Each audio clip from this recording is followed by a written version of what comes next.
Aisyah tahu. Okey, bismillahirrahmanirrahim. Mulakan. Al-Fatihah.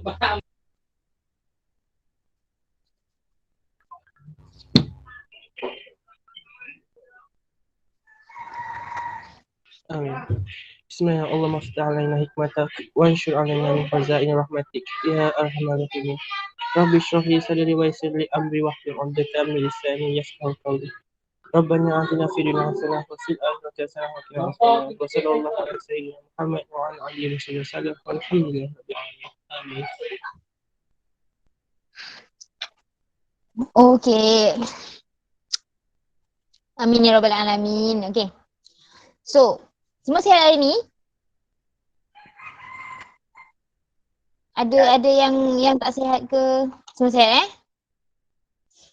Okay. So, macam Teacher Mardan cakap tadi, hari ni kita akan belajar masuk tajuk baru lah. Kita akan masuk tentang tajuk peredaran. Alhamdulillah sihat. Okay.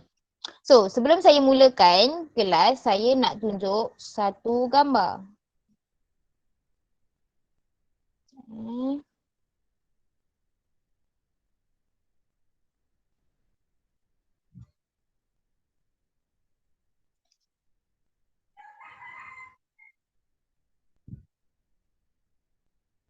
Okay. Now, saya ada dua jenis binatang kat sini. So, apa perbezaan antara dua binatang ni? Binatang pula. Dua organisma ni. Apa perbezaan dia? Multisel, unisel. Yeah, yes! Itulah jawapan yang cari. Okay, satu adalah unisel dan satu lagi adalah multisel. Okay. So,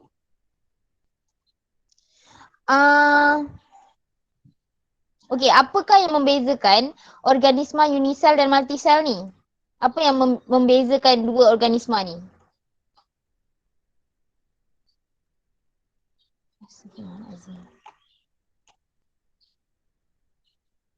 Siapa tahu? Sekejap Apa perbezaan antara dua organisma ni? Uni satu, multi lebih dari satu. Yes, okay, betul. Unisel unisel dengan multisel berbeza dari segi kandungan sel yang dia ada. So unisel ada satu sel je, itulah hidupan dia, dia ada satu sel je. Dan multisel ada lebih daripada satu sel. Okay? Okay, now bila kita cakap pasal unisel dengan multisel ni, okay, siapa yang memerlukan jumlah nutrien dan bahan buangan dan membuang bahan buangan yang lebih banyak antara dua organisma ni? Lembu, yes. Multisel, okay. Multisel, sebab tu, jadi untuk multisel ni, kalau macam unisel, awak dah belajar tentang macam mana multisel ni boleh, apa ni? Boleh menyerap dia punya bahan keperluan dia dari persekitaran macam tu je dan terus gunakan kan. Tapi untuk binatang atau organisma multisel, dia memerlukan sistem lah kan untuk menggerakkan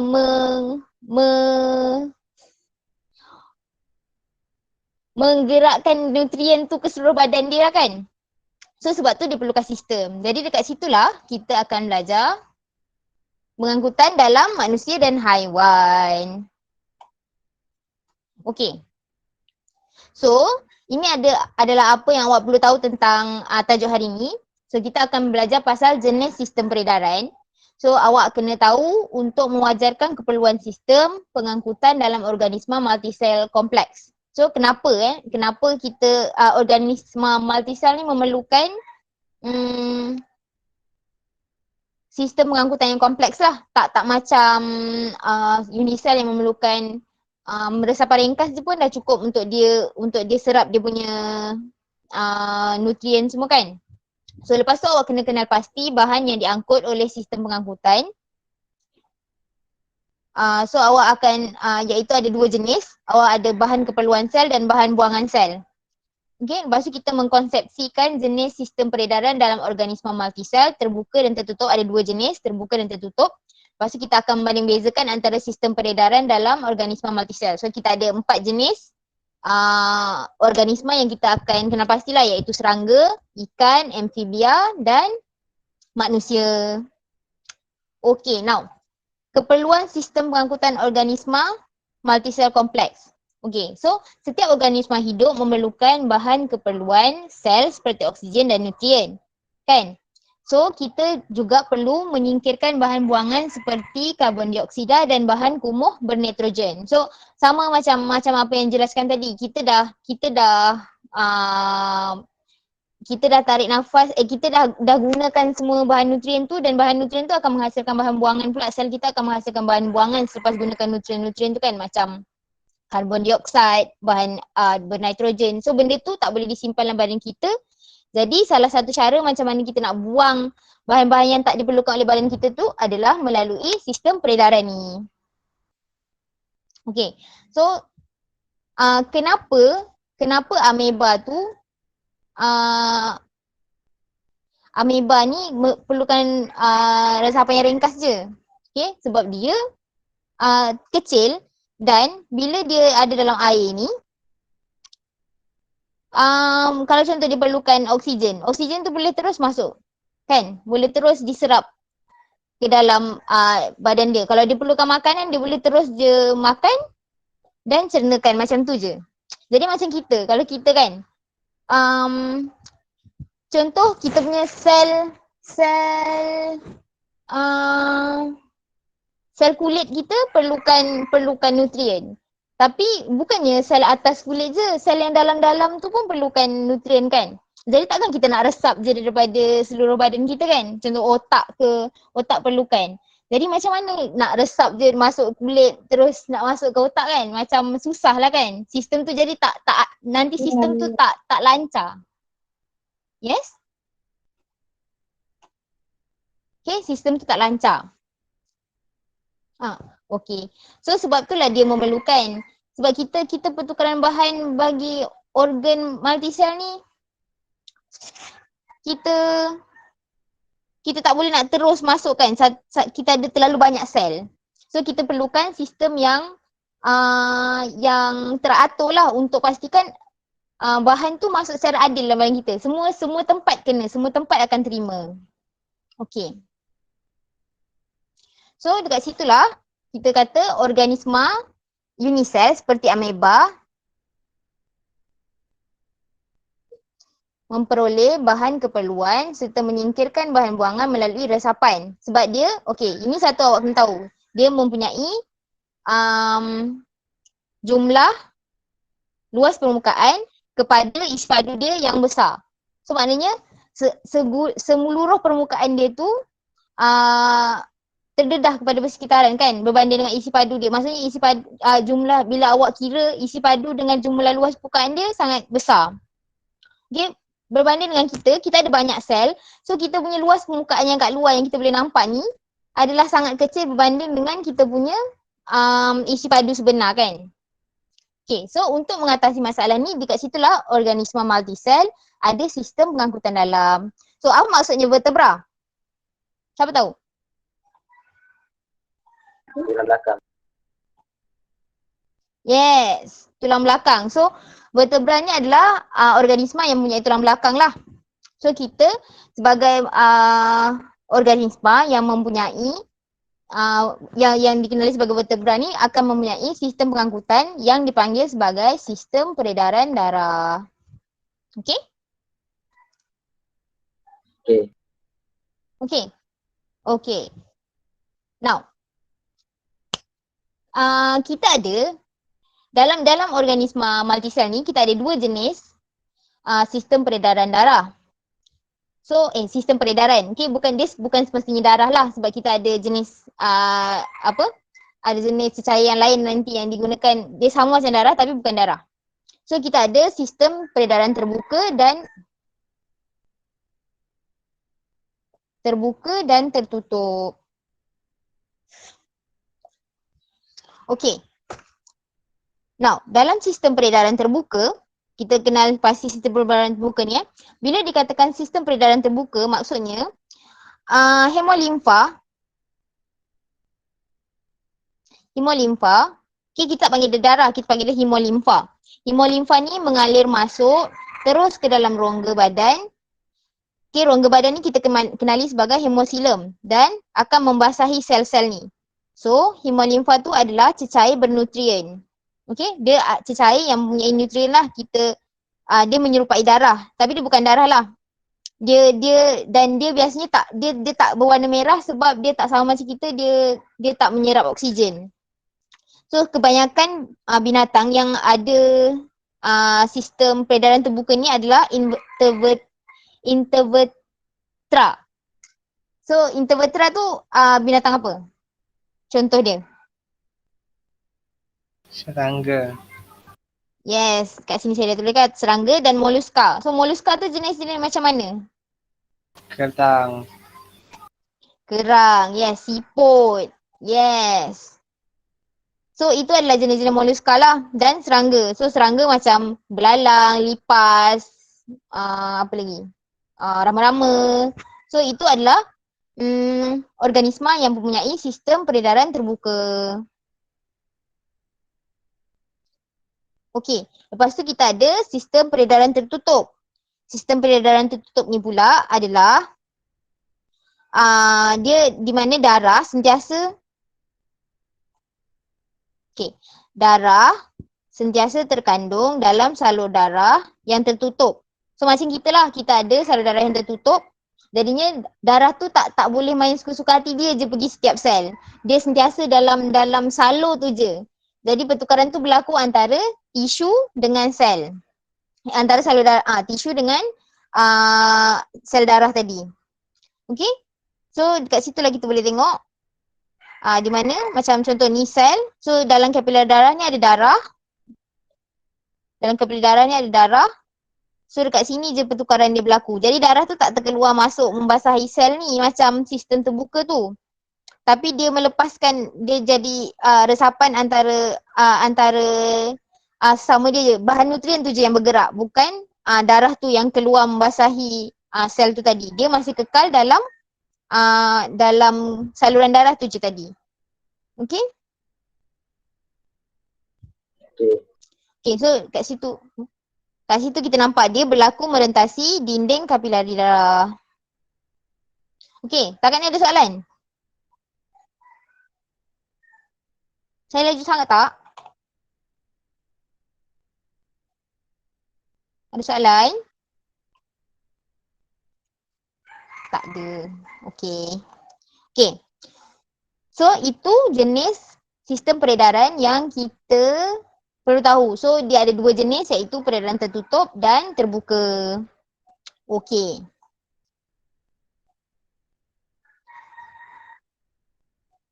Okay. So mula-mula kita akan bincangkan pasal sistem peredaran terbuka. So sistem peredaran terbuka ni adalah tentang serangga lah. So serangga. Okay. Kalau awak tengok serangga, biasanya pernah tak awak terpicit ke awak terpijak binatang serangga tu, lepas tu ada keluar, ada lendir dalam badan dia. Perasan tak? Ada. Yeah, warna kuning. Dia apalah, dia biasanya dia ikut warna binatang. Ada yang warna kuning tu macam mana? Yelah dia ada, yang penting dia ada cecair dalam badan dia. Dia tak ada macam kita darah warna merah kan. So dekat situ, itulah yang dikenali sebagai hemolimfa. Sekejap. Okay. So sistem peredaran dalam serangga adalah sistem peredaran yang terbuka. So hemolimfa mengalir keluar.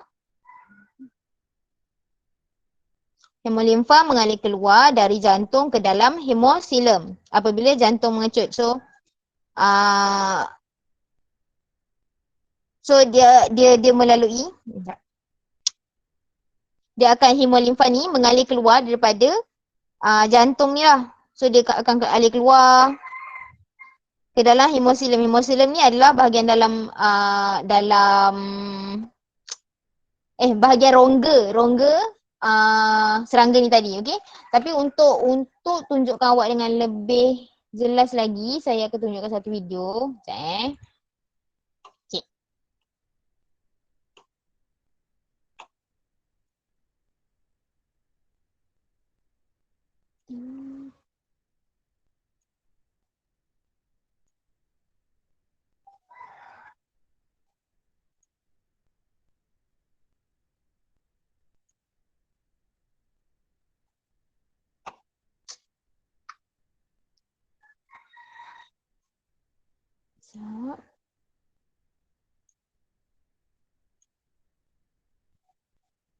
Okay.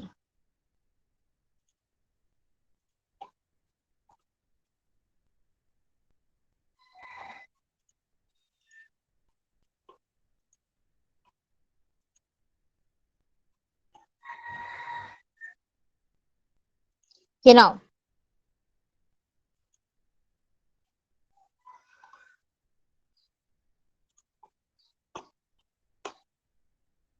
Lambat pula.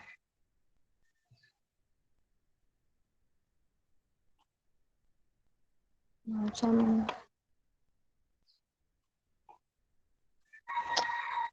tak boleh je.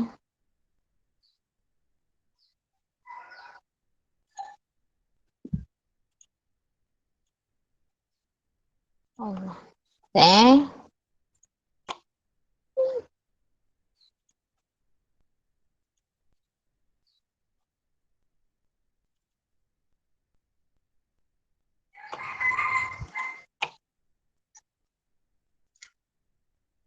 Saya nak play pula video ni.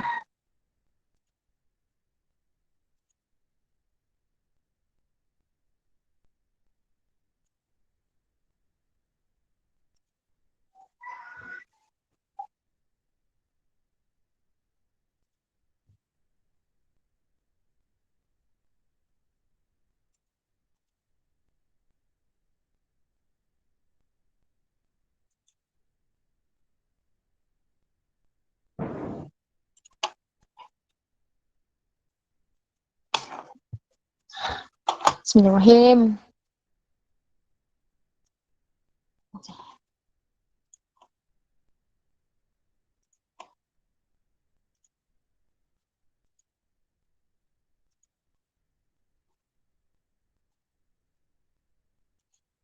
Transport.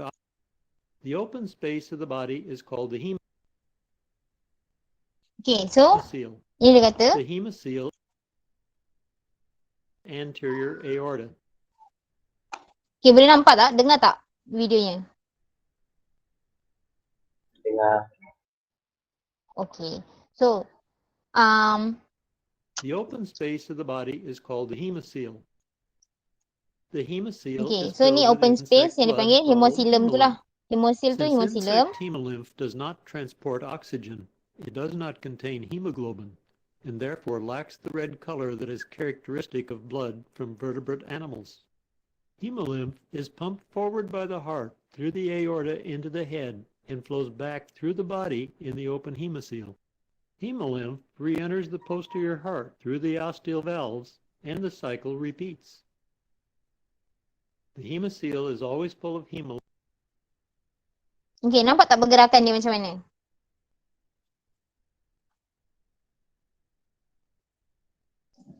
So, dia daripada contoh daripada aorta tu. Daripada aorta. Lepas tu dia akan keluar. Dia akan membasahi seluruh sel sekeliling ni. Dan kemudian dia akan disedut semula melalui ostium. Okay, dekat ostium ni, dekat celah-celah jantung ni, ostium tu akan menyerap masuk. Dan kemudian diulang lagi sekali. Macam itulah dia punya kitaran dia. Dia akan dirembes keluar oleh aorta. Dan kemudian diserap masuk melalui ostium. Dan kemudian dia akan keluar kembali. Masa dia keluar ni lah dia akan membasahi sel-sel yang diperlukan dekat sekitar ni. Dekat seluruh tempat yang perlukan nutrien tu lah. Dekat sekitar hemosilum ni. Okay, faham tak? Faham tak macam mana dia berlaku? Pergerakan dia tu. And the heart in oxygen. It does not contain hemoglobin, and that blood from vertebrate animals. Hemolymph is pumped forward by the heart through the aorta into the head and flows back through the body in the open hemocoel. Hemolymph re-enters the posterior heart through the ostial valves, and the cycle repeats. The hemocoel is always full of hemolymph, and the heart ensures its mixing. Auxiliary pulsatile hearts at the base of the antennae, legs, and wings pump hemolymph into those appendages. Okay. So, itu adalah apa yang berlaku dalam sistem peredaran serangga. Okay? Okey. Okey tak? Ada pertanyaan tak? Ada yang keliru tak?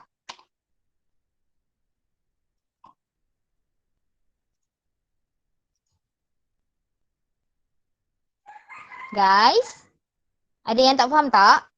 Faham tak pergerakan dia macam mana?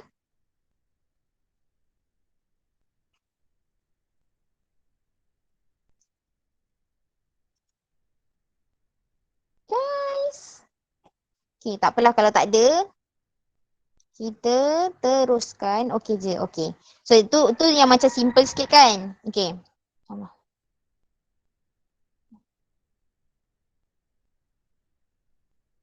Okey, next. Kita akan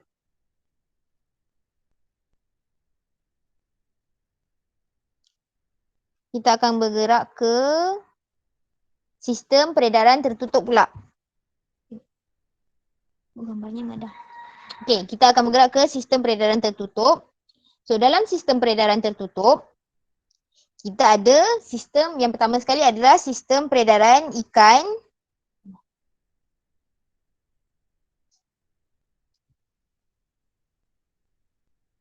Okey, kita ada sistem peredaran ikan, kita ada sistem peredaran amfibia. Amfibia ni apa contoh dia?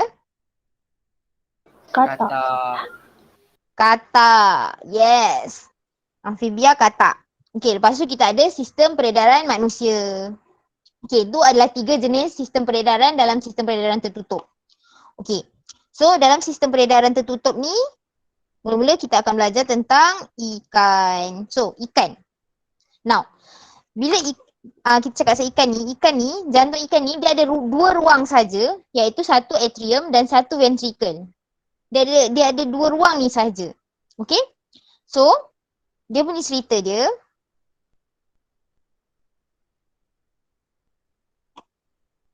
Okey. So, mula-mula darah tu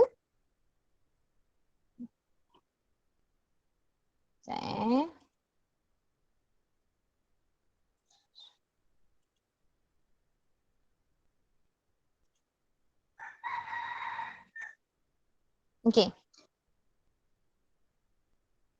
So, mula-mula jantung ikan ni dia akan bergerak, darah akan bergerak meninggalkan ventricle. So, ventricle. So, dari ventricle ni darah yang beroksigen ke terdioksigen? Beroksigen. Yang meninggalkan. Beroksigen. Tak. Sebenarnya darah yang meninggalkan ventricle tu adalah darah yang tak teroksigen. Dia tak ada darah yang terdioksigen. So darah yang tak mengandungi oksigen lah. Sebab tu dia biasanya kalau gambar sistem peredaran ni, kalau kita tengok warna biru biasanya adalah darah-darah yang tak mengandungi oksigen. Okay?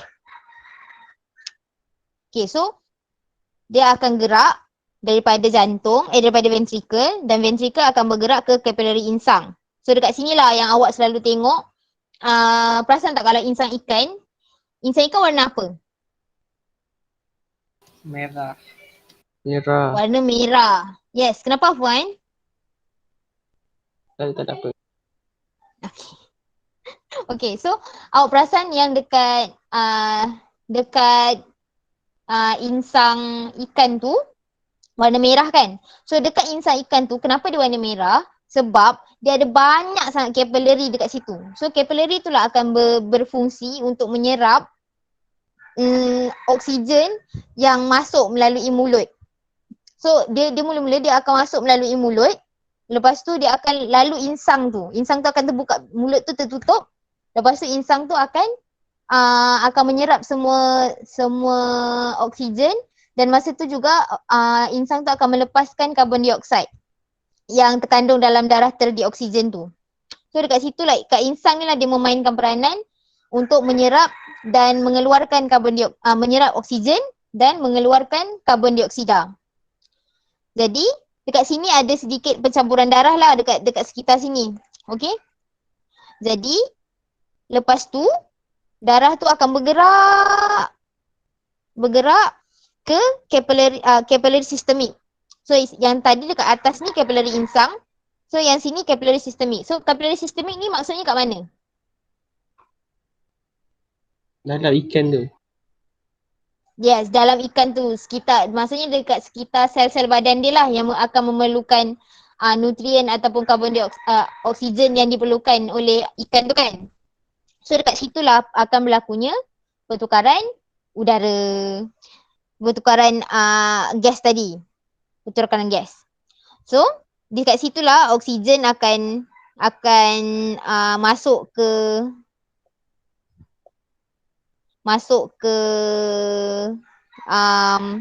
dalam sel, dan karbon dioksida yang terhasil oleh sel tu akan masuk keluar dan melalui kapilari darah tu untuk bergerak ke tempat seterusnya, di mana dia akan terus bergerak. Kat sini juga ada darah bercampur, dia akan bergerak keluar daripada sel tu tadi ke kapilari, dan kapilari akan bawa dia terus ke atrium, dan macam itulah lengkap satu pusingan. So dia mulakan dengan ventricle, dia pergi ke insang, dan dari insang akan membawa kepada kapilari sistemik dan dibahagikan ke seluruh badan. Kemudian darah yang tak mengandungi oksigen tapi mengandungi karbon dioksida tadi akan pergi ke atrium. So dekat situ itulah penjelasan panjang-panjang ni tadi. So sebabkan darah tu mengalir dalam satu hala, okay? So darah sebabkan darah ikan tu mengalir dalam satu hala. Okay, darah mengalir dalam satu hala. So, sistem peredaran ikan ni dikenali sebagai sistem peredaran tunggal. So maknanya dia satu arah je. Dia tak ada macam membahagi dua ke apa ke, tak. Dia satu pusingan je. Jantung tu berfungsi untuk pump satu arah saja. Okay. So sebab tu nama dia sistem peredaran tunggal. Okey, ada masalah sampai situ? Okey tak? Okey lagi tak? Boleh terima lagi tak? Boleh cikgu, boleh. Boleh. Okey. So next, kita ada sistem peredaran amfibia. Macam awak kata tadi, katak kan? So katak ni macam mana, dari mana dia dapatkan oksigen?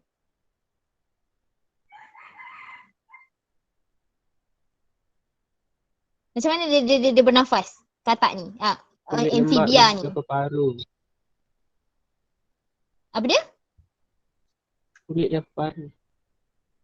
Kulit dan peparu. Okey. So dia dari peparu. Dia ada peparu, dan satu lagi dia ada kulit lembab kan? Yes, dia ada kulit lembab. Okey. So amfibia ni mempunyai jantung yang terdiri daripada 3 ruang. Okey. Jantung yang terdiri daripada 3 ruang. Okey. So macam ikan tadi dia ada 2. Dia ada 2 ruang je. So untuk amfibia ni pula kita ada 3 ruang.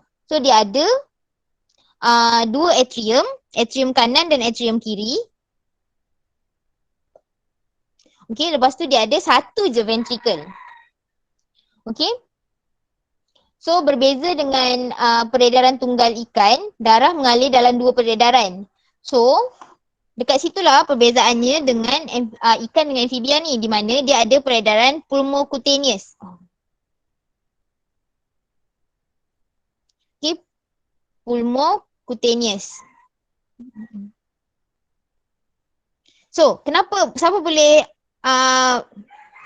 bagi tahu saya kenapa nama dia pulmocutaneous?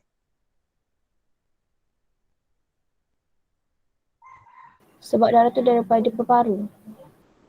Yes, pulmo tu apa? Pulmonary. Pulmonary kan, sistem paru-paru, betul? Okey, lepas tu kita ada cutaneous. Cutaneous tu kulit lah. So sebab tu nama dia peredaran pulmocutaneous. So dia dah sama ada daripada peparu ataupun kulit. Udara tu boleh datang daripada dua tempat. Okey, lepas tu kita ada lagi satu adalah sistem peredaran sistemik. So sistemik ni macam ikan juga. Sistemik tu adalah di mana darah-darah yang teroksigen tu akan pergi ke seluruh badan. So sistem capillary tu capillary yang mempunyai oksigen dan akan diserap oleh badan sebelum dia akan pusing lagi sekali untuk melepaskan karbon dioksida pula dari badan. So sebabkan dia ada dua jenis tu, dua ruang tu iaitu ventricle, dia ada apa ni? Darah dia mengalir dalam dua peredaran. So maksudnya darah dia ada dua, nanti saya akan cerita. So, tapi sebabkan dia ada peredaran yang berbeza, dua peredaran, so dia dikenali sebagai sistem peredaran ganda dua. Okey? Okey. Tapi amfibia ni dia sistem peredaran ganda dua yang tidak lengkap lah sebab darah dioksigen dan darah beroksigen bercampur. So macam mana benda tu berlaku? Okay, now mula-mula dia ada cerita, awak boleh tengok dekat buku teks awak kan? Muka surat 171 tu. Okay, so dia cerita dia mula-mula darah yang tak terdioksigen tu, darah yang terdioksigen iaitu darah yang tak ada oksigen, okey, dia akan masuk melalui atrium kanan. Okey, lepas tu dalam masa yang sama, okey, atrium kiri pula darah-darah yang beroksigen akan dibawa masuk ke atrium kiri. Okey? Lepas tu kedua-dua jenis darah ni yang terdioksigen dan beroksigen akan memasuki ventricle. Okey, so ni serentak.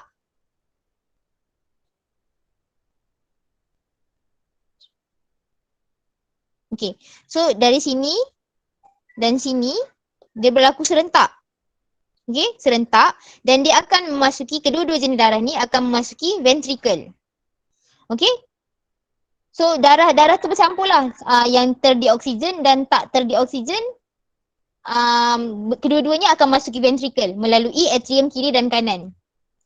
Lepas tu dari sini ventricle tu akan mengepam keluar darah-darah ni ke dua arah yang berbeza. So satu akan pergi ke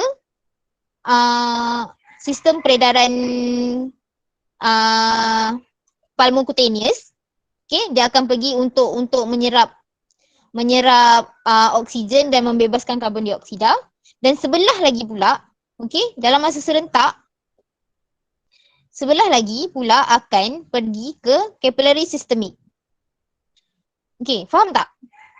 Macam mana dia berlaku? Faham. Okay, betul faham Okay, so dekat situ akan berlaku benda tu secara serentak lah. So capillary systemic akan berlakunya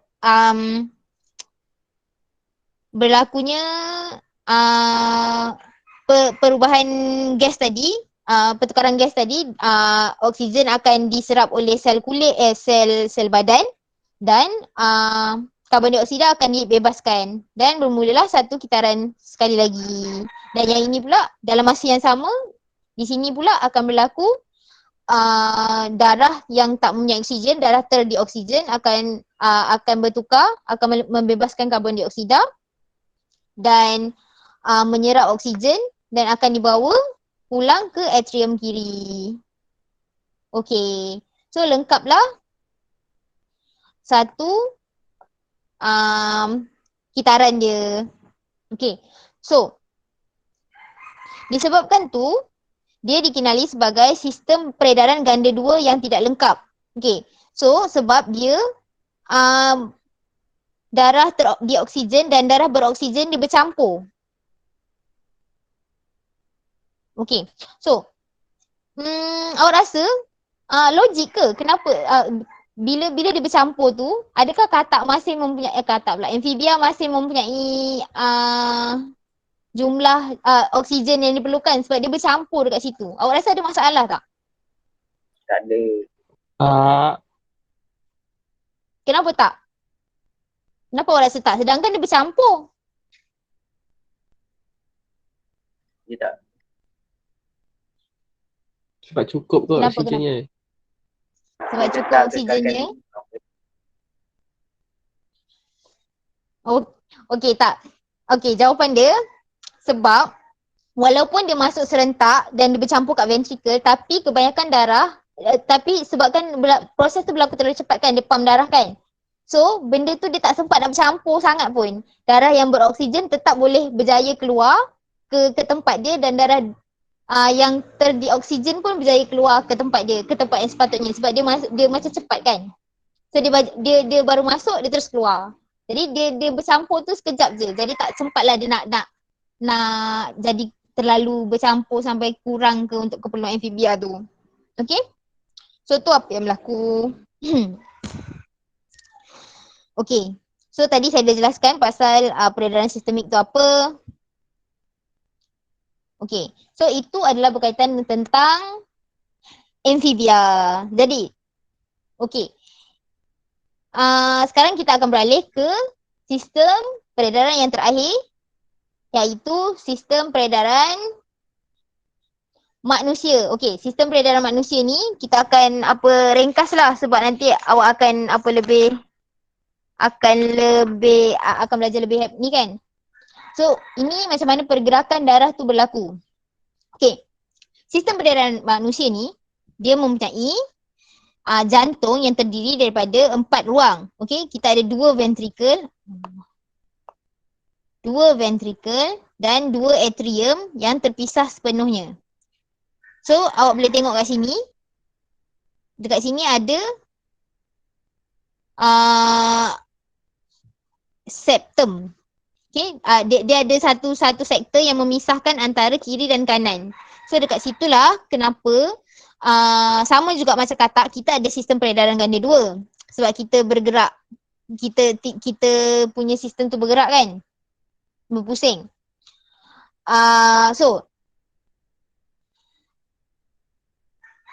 So ini maksud dalam satu kita peredaran yang lengkap, darah mengalir dalam salur darah menerusi jantung sebanyak 2 kali. Jadi untuk lengkapkan satu peredaran tu, darah tu kena masuk jantung ke 2 kali lah sekejap.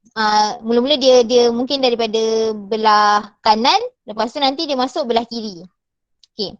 So macam mana peredaran darah manusia berlaku? So kita ada 2, iaitu kita ada peredaran pulmonary. Peredaran pulmonary dan peredaran sistemik. So pulmonary, macam saya cakap tadi, kalau kata pulmocutaneous, dia berkaitan dengan dia pergi ke kulit dan paru-paru. Okay, so kita pula pulmonary sebab kita ada paru-paru je. Kita tak pakai bernafas pakai kulit kan? Ke ada yang bernafas pakai kulit? Tak ada Okay. Risau kan? Okay, so macam mana sistem peredaran pulmonary ni berlaku? Okay. So, mula-mula darah terdioksigen diangkut melalui arteri pulmonary. So, dia akan masuk mula-mula dari arteri pulmonary ni, dia akan bergerak ke peparu untuk pertukaran gas. Jadi kat sini berlakunya pertukaran gas. So, dari sini, daripada darah yang tak mempunyai oksigen, darah terdioksigen, dia akan menjadi darah beroksigen, dan darah beroksigen ni akan bergerak ke melalui vena pulmonary memasuki atrium kiri. Okey. So dari atrium kiri dia akan dipam masuk ke ventricle kiri. Okey? Masuk ke ventricle kiri, dan dari ventricle kiri ni akan pam dia keluar melalui aorta, dan aorta akan membawa darah tadi ke capillary sistemik. So di sini adalah di mana dia akan dibahagikan ke seluruh tubuh badan kita. Dia akan pump untuk seluruh badan kita dapat nutrien ataupun darah beroksigen tadi. So dekat sama juga macam binatang yang lain tadi, dekat sini berlakunya pertukaran gas kan. Mana yang perlukan oksigen akan menyerap oksigen, menyerap nutrien yang ada dalam darah kita, dan kemudian dia akan bertukar menjadi darah terdioksigen. So darah terdioksigen tu tadi akan bergerak keluar ke arah jantung kembali dan dia akan memasuki vena cava, melalui vena cava akan memasuki atrium kanan. Okey. Lepas tu bila dia masuk atrium kanan tu, dia akan dipam masuk pula ke ventricle kanan. Dan dari ventricle kanan dia akan keluar ke arteri pulmonary dan ulang balik kitaran tadi. Okey. So dekat situ dekat sini dari sini dari sekitar jantung ke peparu dia dikira sebagai peredaran pulmonary. Kalau daripada jantung ke sel ataupun dari sel ke jantung, dia dikira sebagai peredaran sistemik. Okey? Okay. Okey. So, disebabkan manusia mempunyai dua peredaran yang berbeza.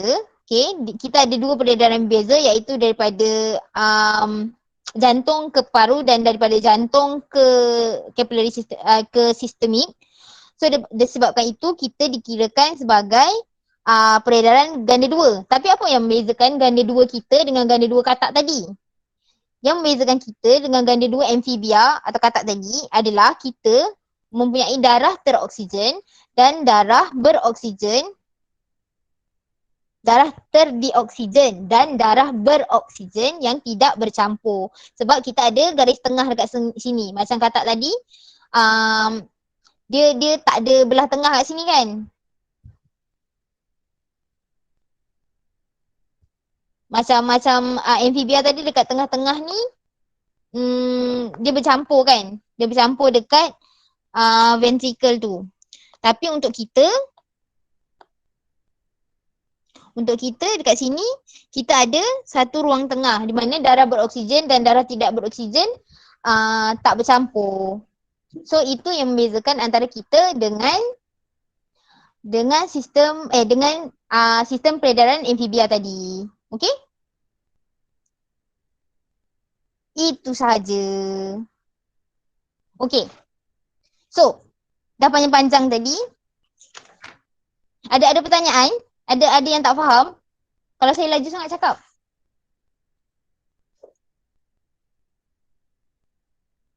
Jom tidur. Oh wow, jom tidur. Jangan begitu. Okey. Oi, terang balik kalau macam tu. Siapa ni? Safwan? Safwan pula. Saya Afwan. Afwan.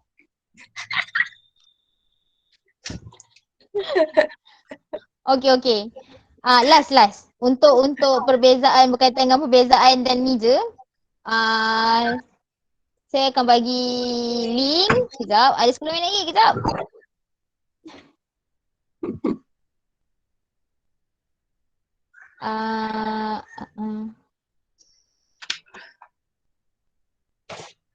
Okey.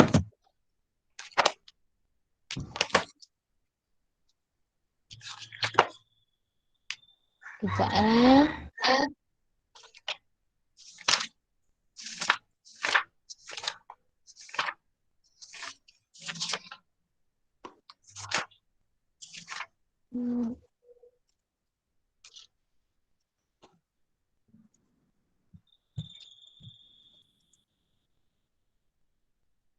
Wah, aku nggak mau.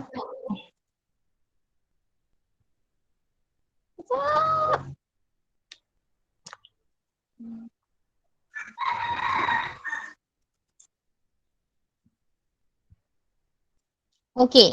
Saya dah bagi Jamboard ni. So dekat Jamboard ni ada sistem di mana saya nak tahu asal perbezaan sistem peredaran ni. So sementara tunggu azan ni awak boleh letakkan perbezaan yang awak boleh senaraikan tanpa tengok buku teks. Boleh tak?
30 orang.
Okay, saya bagi lagi seminit.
Okay.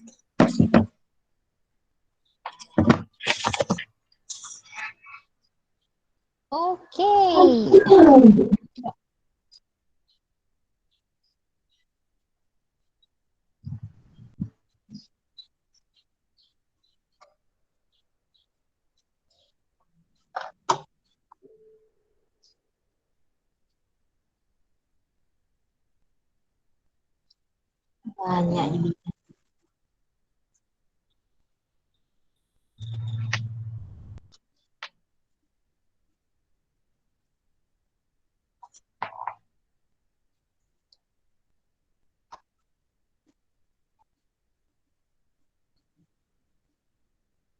Okay, sudah?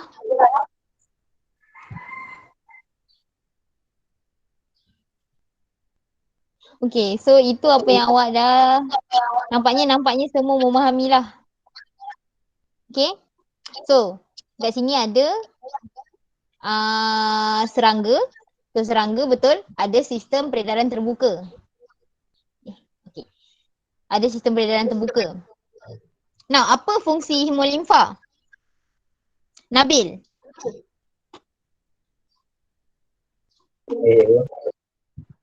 apa fungsi hemolimfa?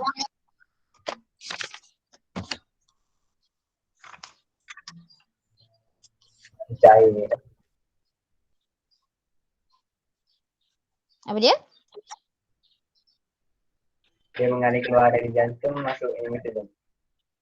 Yes, dia adalah cecair yang mengalir keluar daripada jantung untuk ke hemosilum.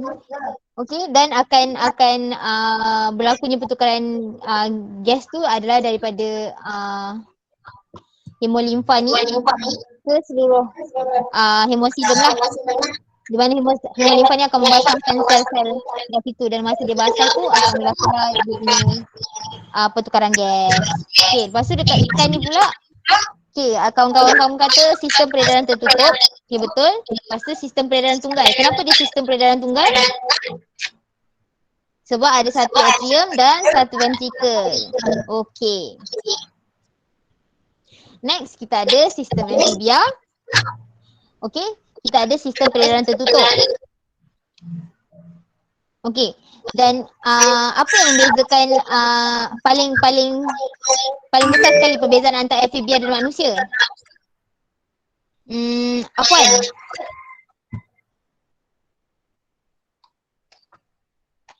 Apa perbezaan paling besar antara sistem peredaran manusia dengan amfibia?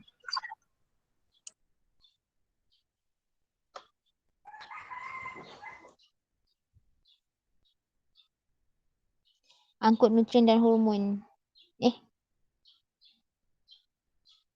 apa beza antara amfibia dan manusia, Afwan? Afwan boleh jawab? Saya ke? Kalau amfibia, darah tiada oksigen dan darah beroksigen dia bercampur. Kalau manusia, dia tak bercampur. Yes, dia tak bercampur. Okey. Lepas tu, apa beza antara ikan dengan manusia pula?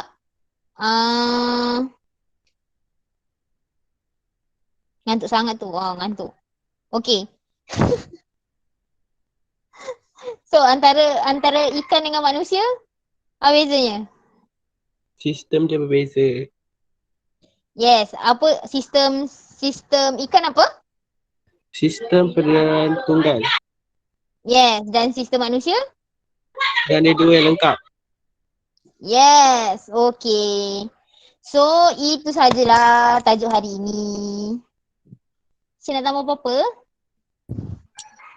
Mana nanti?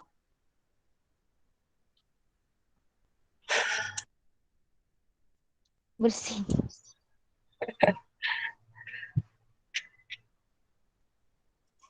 Okay, boleh saya tanya tak? Satu. Alright, okay. Yang ni kan, korang dah faham semua ni kan? Kalau saya tanya, yang ni perbezaan kan? Apakah persamaan antara tiga-tiga organisma ni? Empat-empat organisma ni. Serangga, ikan, amfibia, manusia. Apa pula persamaan dia? Ada tak persamaan antara sistem peredaran ni? Sistem peredaran terdapat dalam semua organisma multisel. Ada jantung. Ya, paling penting adalah kalau keyword dia sebenarnya paling penting kalau kita cerita pasal sistem peredaran ni sebenarnya paling penting dia ada jantung. Lepas tu awak nampak kan darah kalau untuk serangga namanya hemolimfa. Darah untuk serangga tu dia ada oksigen tak? Darah Tak dalam ada. serangga tu ada oksigen tak? Ada tak? Tak tahu. Tak ada. Oh, jujur sangat. Okey, sekejap. Adik cakap apa, Dik? Tak ada kot. Kenapa tak ada? Betul, tak ada. Sebab dia tu adalah cecair yang bernutrien. Ya, tapi benda hidup semua perlukan oksigen. Tapi benda lain tu tak ada oksigen. Macam mana pula serangga tu dapat oksigen? Dia bernafas menggunakan apa tu? Sistem trakea.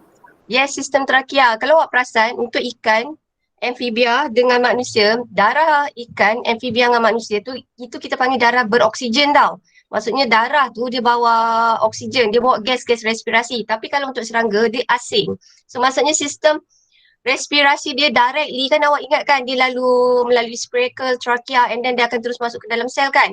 So dia punya oksigen akan terus meresap masuk. Sebab tu kalau awak tengok kat situ, dia punya bendalai tu dia cuma ada nutrien kalau saya tak silap dengan hormon kot saya rasa. Hormon pertumbuhan ke hormon. Nanti kan kalau awak tengok yang Cikgu Aisyah nampak tu tadi kan dekat jantung tu darah dia kan ada darah beroksigen dengan darah tidak oksigen kan. So maksudnya kalaulah antara persamaan antara ikan dengan amfibia dan juga manusia, darah tu dia bawa darah dia bawa oksigen. Dan satu lagi, katakanlah kalaulah kita kata kat sini kan sistem peredaran darah terbuka. Sistem peredaran darah terbuka ni sebab darah dia bersepah. Dia macam ada maksud dia tau. Kalau sistem peredaran darah tertutup maksudnya darah tu dalam salur darah. Kalau manusia, amfibia kan sistem peredaran darah tertutup maksudnya darah dalam sedarah. Kenapa tak lengkap? Sebab darah beroksigen dengan terdioksigen tu bercampur. Okey, kenapa boleh bercampur darah beroksigen dengan terdioksigen tu bercampur? Kenapa dia boleh bercampur kalau untuk amfibia ni? Tak lengkap ni sebenarnya dia merujuk kepada darah beroksigen dengan terdioksigen tu bercampur. Kenapa dia boleh bercampur dekat amfibia ni?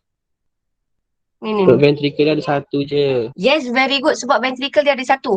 Kalau manusia adalah sistem peredaran darah paling efisien. Sebab tu nama sistem peredaran darah manusia adalah sistem peredaran darah tertutup. Kalau saya tambah sikit, dia adalah lengkap. Kenapa lengkap dan paling efisien? Sistem peredaran darah tertutup dan lengkap.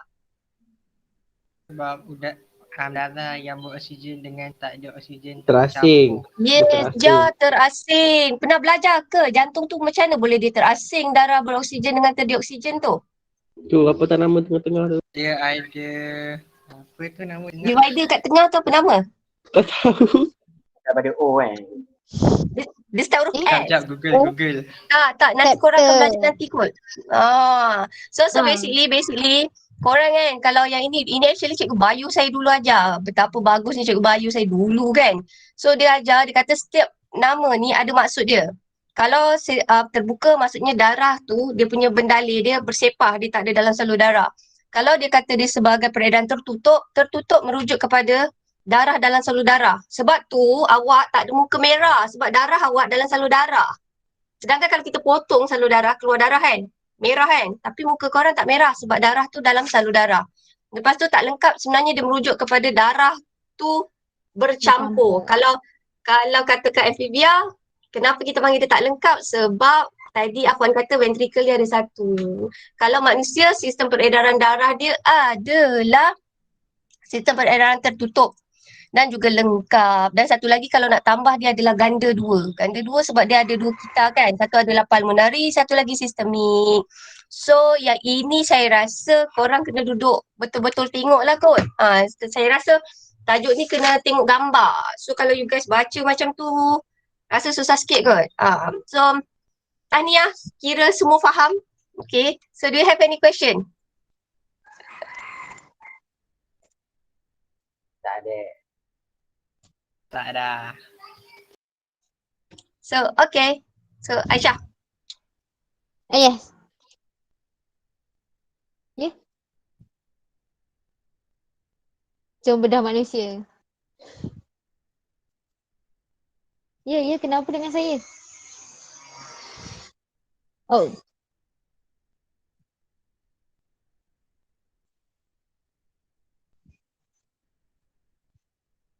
Jadi Syah. So kita dah boleh tamatkan kelas ke? Boleh Aisyah, boleh. Rasa semua dah okey kot. Diorang dah penat kot ni Aisyah sebab kelas pagi kot. So bila kelas pagi ni kelas pagi pula, kelas paling last kali ni. So esok kelas pagi nak pukul berapa esok? Pukul 9 lah. 9 lah. Okay. So kita belajar pasal sistem peredaran manusia.